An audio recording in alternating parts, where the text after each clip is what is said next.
Several years ago, a friend of mine called me up and said, I've got a dump truck that you can have for free if you'll get it out of my backyard. Now, currently, at that time, I was doing lawn service, and so I was like, man, I really need this dump truck.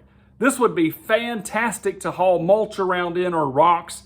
And since I was doing these jobs every month or so, I was like, man, to have a free 1-ton dump truck, even though it's old 67 Chevy, that would be really nice to have this dump truck to run around in to dump 2 and 3 yards of mulch at a time in somebody's yard instead of having to pull it always with a trailer where it gets very complicated backing in and out of places where you can't dump it out, where you have to get it over the sides, etc. This was going to be such an advantage. So I went over and looked at this truck that was in my friend's backyard, and I had been in his yard many times before, but hadn't really seen the truck because it had this old rust and paint color to it, and it kind of blended in with the surroundings that were around it with some of the shops that were sitting close to it. So I never really saw the truck. And I get over and I'm like, man, this is an old truck. But he's like, yeah, but it is solid and it'll start right up. And I wasn't so sure. He gave me the keys. We put some gas in it. That thing started up immediately. Now, he had been using it for roofing for quite some time. And so I was like, man, if it starts up this good, it's good. He said, well, you just have to get it out of here. And he said, it needs tires. So I looked, and the rear double tire on an axle tires were dry rotted. And I was like, well, this is going to be interesting. But basically, I dug them out and then jacked it up, got new tires for the whole rear end, and then now I had me a dump truck.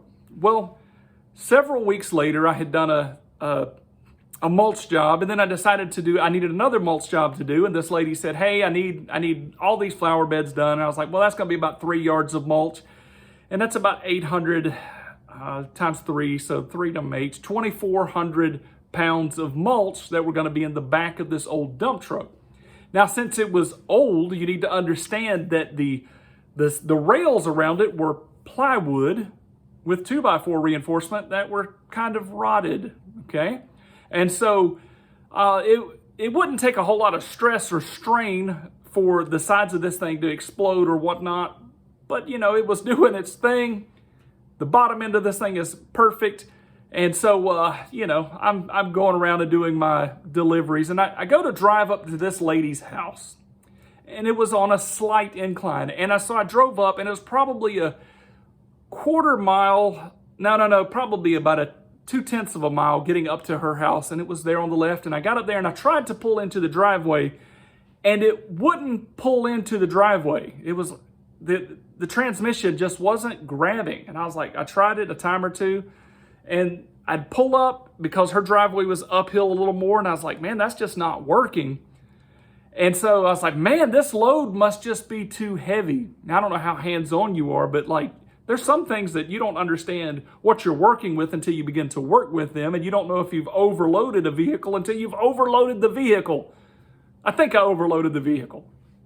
So I backed this little 1-ton up, and I start going up the hill, and I said, I'll just go on up the hill another like 2/10 of a mile because the whole road there was about a quarter mile long. I went up to the top, and there's a little cul-de-sac. There's a place I could turn around, and my thoughts were I'll just turn around up there since I can't really turn around here, and I'll just pull down in front of her house, and instead of being able to back it in and use the ease of the dump truck, which is why I wanted the thing in the first place, well, I'll have to work a little harder and get it from the road. So I drive up to this cul-de-sac, and as I'm turning around the cul-de-sac and doing a big 180, I start pushing on the brakes, and the brakes were completely gone on this little dump truck. So I began to pick up speed. Now, I'm not really one to quickly panic. And so I was like, well, I need to gear down. And so by this point, pressing the brakes several times, well, and there was another thing that happened. I pressed the brakes several times, and then I was like, well, I'll just use the emergency brake. And I looked down, and there, in a 67 Ford 1-ton from that year, there was no emergency brake. And I was like, oh man. Now, if there was an emergency brake, I never saw it because it definitely wasn't a pull-up handle, and it definitely wasn't one you push down on the floor. If there's some other kind of feature in it, I was too dumb to know that. But I saw that where the emergency brake pedal was, that I have ignored most of my driving life, it was not there. Well, my brakes are out. There's no emergency brake. So then I went through the procedure of trying to downshift. And so by this time I had already picked up some speed. And so I tried to put it into third gear because I had been coasting around on the clutch.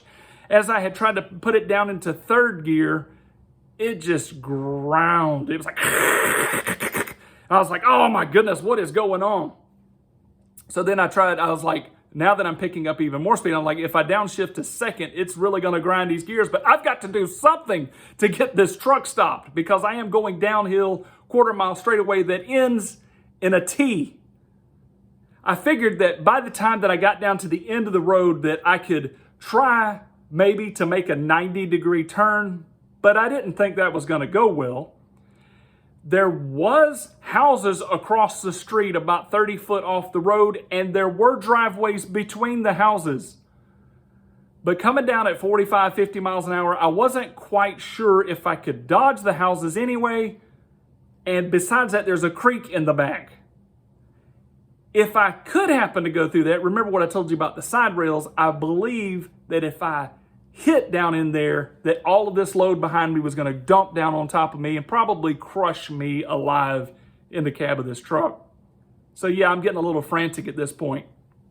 So I go to grind in a second and more grinding and just shredding things. I come to find out later as we go up and down the hill that parts and pieces of all kind of things were coming off of that vehicle.